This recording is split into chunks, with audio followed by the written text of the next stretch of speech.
Oh my dog, never thought I'd try a game that has a title like this, but here we are. What's up everybody? Oh my dog just recently global launched November 1st. I've been playing it a couple days now and I wanted to give my first impression. We got all sorts of dog heroes, we got historical figures, we got superheroes, we got Harry Potters. So there's lots of inspiration here from outside sources. Surprisingly, I'm having a fun time, but that could also be because I've been struggling to find something to scratch my gacha itch. But I'm gonna highlight a few things that this idle game has to offer. Let's get it.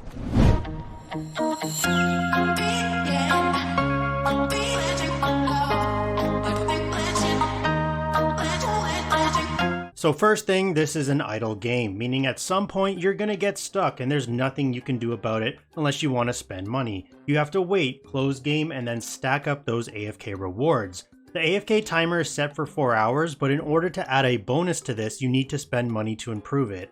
As you can see, it's 30 cents for an extra permanent 2 hours. I'm not saying this is expensive, I'm assuming it increases the more you buy, maybe not, but the reason I'm gonna bring this up is because all other games I've played in this genre, as you increase your VIP level, your AFK reward time increases. So as a free-to-play player, you can still increase this over time. If I go into the game's VIP feature, none of the perks allows you to increase this. It simply increases the quantity of the cookie's income, basically gold, which is the more commonly known, and AFK, which I guess is everything else like bones, which is going to be your hero upgrade resource, and iron, which is your hero's gear enhance resource. Just a weird design for this in my opinion, and I thought I would get that out of the way. A few different features I want to highlight that are different compared to other idle gachas I've played are number 1, the idle buff system. You can click your hero and feed different quality dishes that speed up your idle progress. You can see the highest quality gives 200% speed increase, 30-minute buff, bonus to attack of 10 and 20%.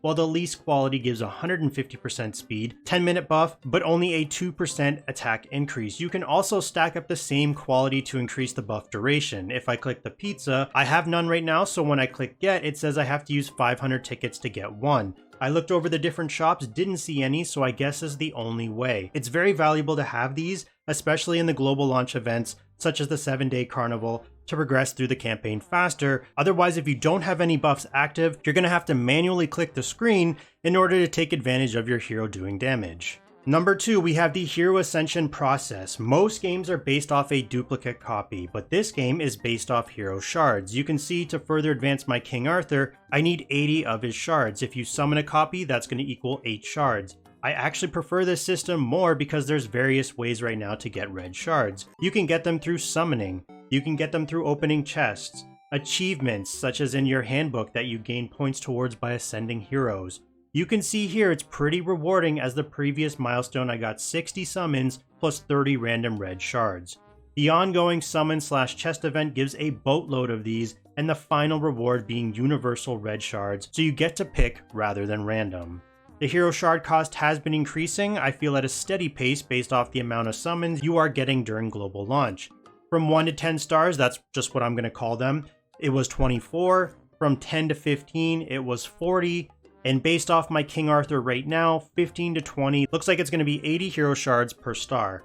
I do feel the rate you ascend heroes will slow down dramatically, but really that's to be expected in any gacha game. Number 3, we have hero reset regress process. This has always been an up and down roller coaster in games I've played. Some allow you to reset the heroes levels for free, some say it costs 10 game currency, whether that's diamonds, gems, rubies, whatever you want to call it. Some even don't have a regress system, meaning allow you to get the food back, but because this game doesn't require any additional hero food other than the hero shards, it's simply based off those shards. The system is actually amazing in my opinion. You can retreat or reset any hero for free, getting back the resources used to your cookies, used in the leveling process seen here, or if you're like me and you just love to experiment with different heroes or different lineups, you can simply add a hero to the right and click inheritance, and it will transfer over all of that 100% for free, as well as no restrictions. I've been doing this non-stop throughout my days playing just to test different heroes. This is an amazing feature so you can see which heroes are stronger performance-wise or synergize better with your current lineup. Number 4, we have no progression restrictions. A lot of recent idle games I've tried, they seem to put caps on campaign or tower,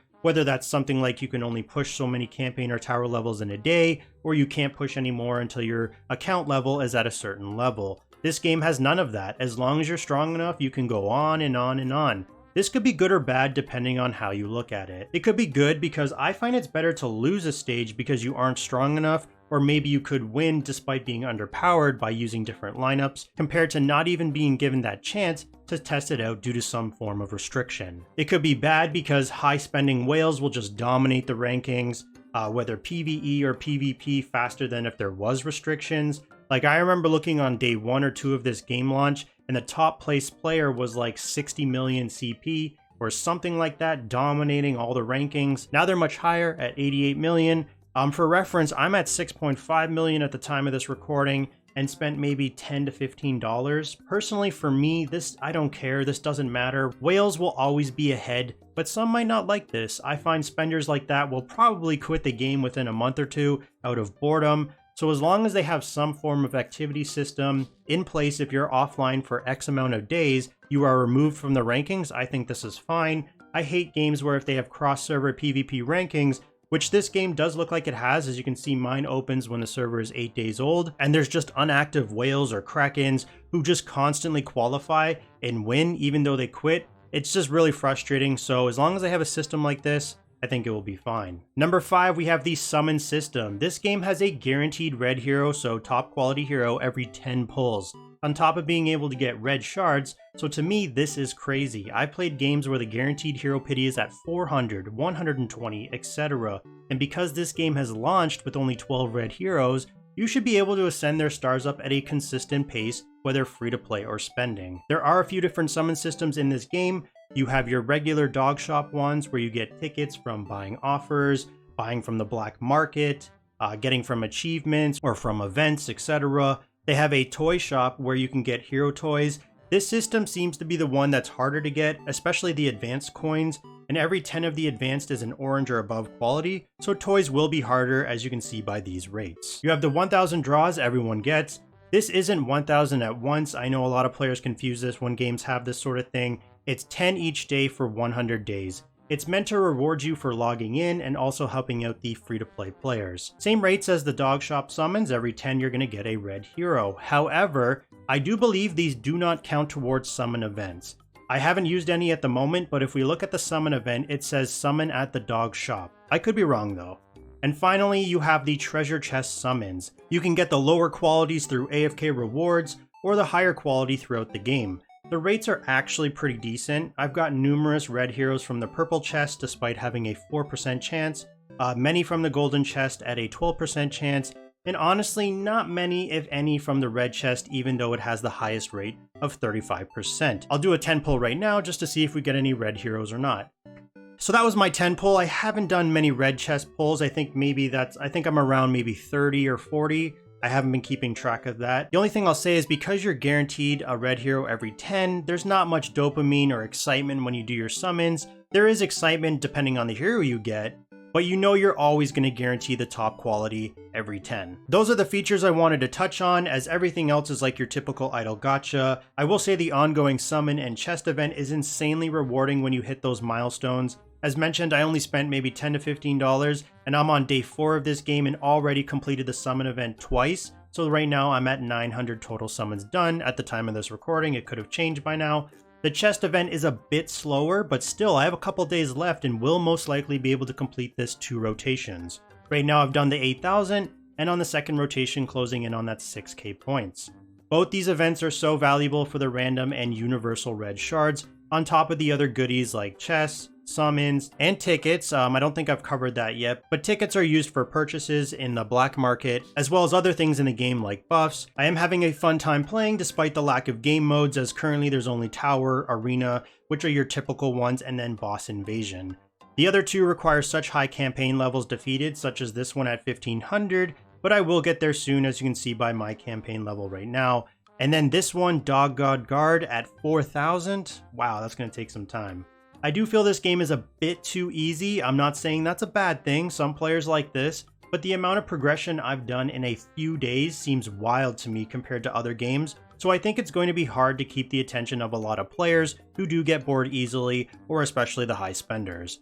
It really all depends what happens after the global launch. First week as the 7-day carnival will be over, but based off the Facebook post I saw right here, there's going to be a lot of events throughout this month of November. So if you think this game is interesting, I would definitely suggest getting in on it right now. Also, this game does have restrictions towards adding friends or joining guilds. It seems you can only add friends or join guilds on the same server. I really hate this, but a lot of mobile games seem to be doing this nowadays. So hopefully sooner rather than later, they can at least introduce a bracket system, say servers 1 to 10 can all join guilds, etc. Because it really sucks newer players won't be able to play with you unless you're on the same server, which is like starting at the same time. Let me know down in the comments if you tried this game out and what you think. If the video gets a decent amount of views, but being a small content creator, that isn't saying much, maybe a few hundred, I'll consider doing more videos with guides, tips, all sorts of that kind of stuff that I pick up along the way of my time playing.